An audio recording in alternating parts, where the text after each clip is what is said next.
It's finally time to put the 5.3 liter V8 in the Land Cruiser.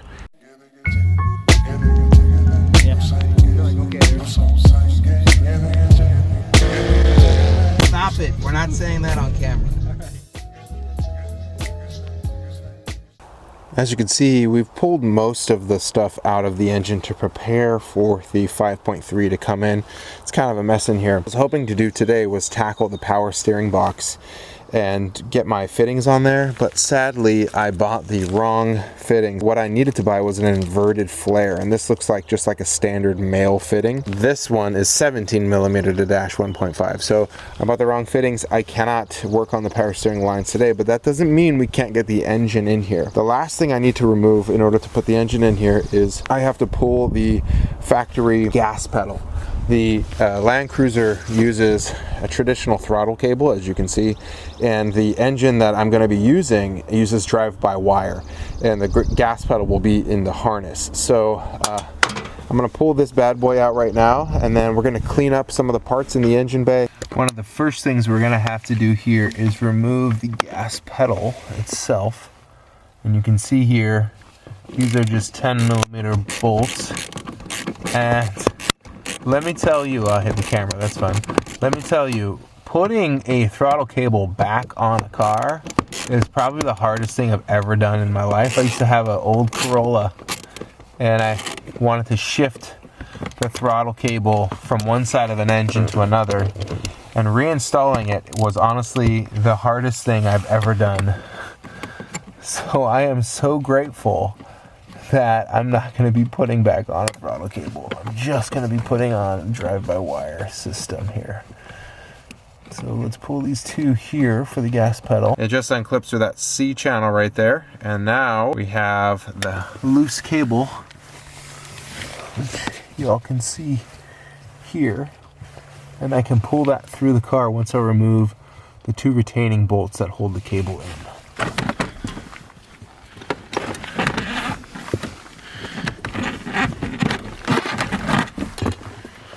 Woohoo! No, I didn't film it, but I lifted the factory transfer case onto the adapter plate, and I'm going to be honest with you, that was very difficult. But we're there now. We got a bolt in, it's on the stud. The jack really helped. I hope I didn't break anything. And we could torque everything down, and then hopefully we can lift the whole unit and put it in the rig.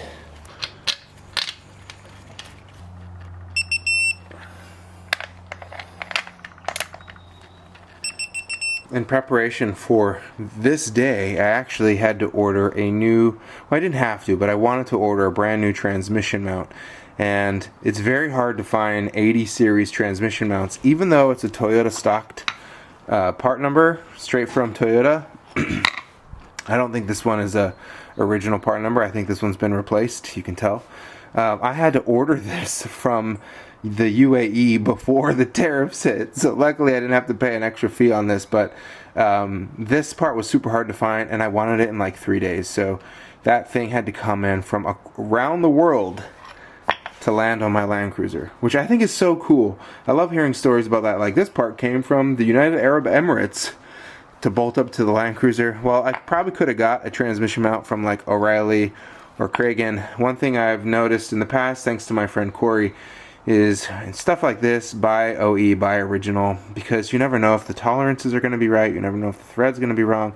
And I actually got burned on the Land Cruiser when I tried to replace the rear window louvers with some off-brand. I got screwed. So, long rant about transmission mounts, but now I'm super stoked to put these back in here and throw it on the transmission housing extension plate and throw that in the car.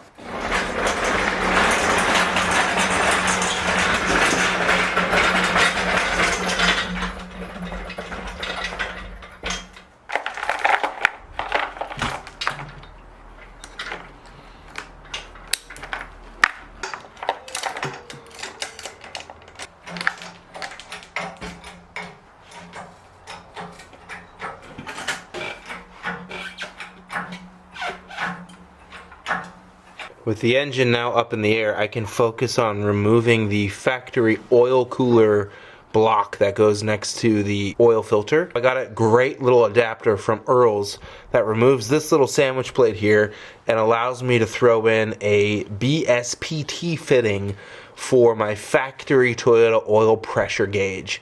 And that's going to be huge, instead of having to tap in somewhere in the block or anything like that. So let's go ahead and pull this bad boy off right now and throw on the Earl's adapter.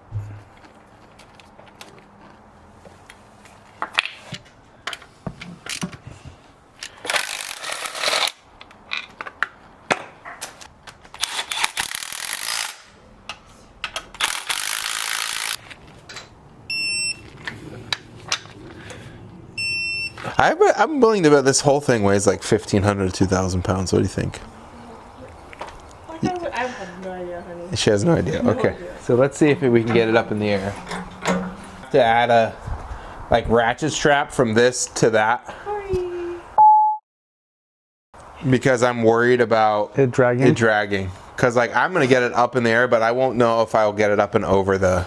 I mean, I think we could still pivot it and guide it. I mean, look, watch this. You won't. No. No? No. But see, there's no wire in it, and this is nothing. Well, it's a shifter, but there again, nothing in it. Okay. I think it should be good. Is it good. enough to like lift it off the ground? Let's find out. Let's see. Oh, like I wouldn't do just that. Stuck on like a pebble. Oh. See? Let's see. It's got the white spot on it. There we go. Oh, this is more flat than I thought. Yeah. Oh, you okay? I'm What good. was that noise? I must have been the wheel or something. Yes, I did. This thing is robust. This is not mine. My 80-year-old neighbor gave it to me. Oh, really? Yeah. Like to keep or to borrow? Both. Sick. He's 80, so he won't be able to be doing this much. Oh, we're we are almost maxed out, fully torqued. Okay. So You good with your hands? that was close. Yeah. Was it? Oh, fuck. You're good. We're Hey, good. guess what? No, we're good. Guess what? We can actually go. We could. Now that we have the rag on here, we can go higher. Ready, Corey? What I'm do you gonna go mean? higher. What rag on where? The rag on the alternator, so Oh, we okay. can go higher. Yeah, go higher. And okay, honey bunny. Push her in just Push a little bit. There we go. Okay, stop.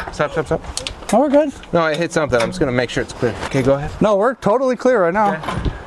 It's gonna be close to these motor mounts, but Because of the transfer case. yeah, right? just how flat it is. But Okay.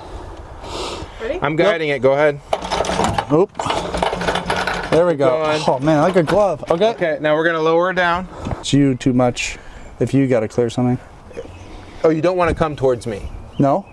You want to go towards you. No. I just want to clear the sensor. That's So that's all I where you care want to about. be. Okay, hold it there. This is fine. Can you hold it there? Yeah. Okay, good. Okay, we got the engine in. As you can see, there's a tarp over it right now because it's raining. And we're going to try something a little bit out of a Hot Rodders playbook. We have these JSP Fab AE86 hood risers. We're going to try and install these right now. That'll make our hood on our 80 series propped like an old JDM drift car. Because why not? You know, at the end of the day, I'm a little JDM fanboy anyway. So let's see if this goes on. Woohoo! The hood's on. Good job. Sadly, the JSP hood risers didn't work. In fact, it made it really hard to put the hood on. So, stock hood height it is. Everything officially in and bolted up. It was time to hook everything up and make it run. So first I tackled the AN fuel lines. I could have went with any type of fuel line here, but I went with AN. Easy to service, easy to replace. And I'm just measured it up, cut it up, and then clean the inside of the lines really well. It's really important to do that because there's always a little bit of debris that goes inside the lines. Then I mounted everything up, and the AN lines are looking fantastic. I love the way it fits. Yes, there's a little bit of a loop there, but super easy to service. Makes my life so much easier. Then from the AN lines, I moved into wiring. And the wiring that I went with is a kit called Swaptime. They make Gen 5 LT wiring kits. Everything you could need. They even reflash your ECU and transmission control computers. They even include OBD2 ports, so you could reflash it yourself. Indicator lights, all kinds of stuff. Super happy with the Swaptime kit. I could do a better job cleaning up those wires, but really I just wanted to make sure everything worked. There was gas pedal there. I ended up using the JSP Fab hood risers to good use because now the gas pedal works and I use those things after all. It put the gas pedal in the perfect location for me to cycle it without any interference, and I'm happy. Then I moved on to the headers, and I had to buy 3 different sets of headers for this car to make sure it works. And I finally settled on a set of hooker headers, slim hugging, small block swap headers, and they worked perfectly. After the headers, I moved my attention over to the shifter, and you have to convert the 8L90 shift ratios to the factory Toyota shifter ratios, so all those detents right there line up. It took me some math, but luckily TorFab sells all the parts to make it work, and it works perfectly. Now it was time for the big moment. Can we start this bad boy up?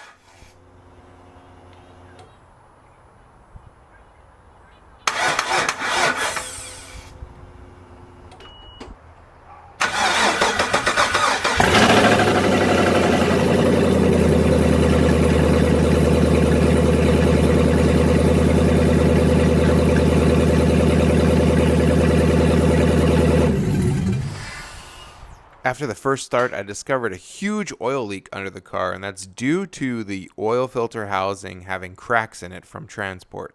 So what I'm going to have to do is drop the housing, replace upper and lower oil pans. Hopefully we can get this thing to drive.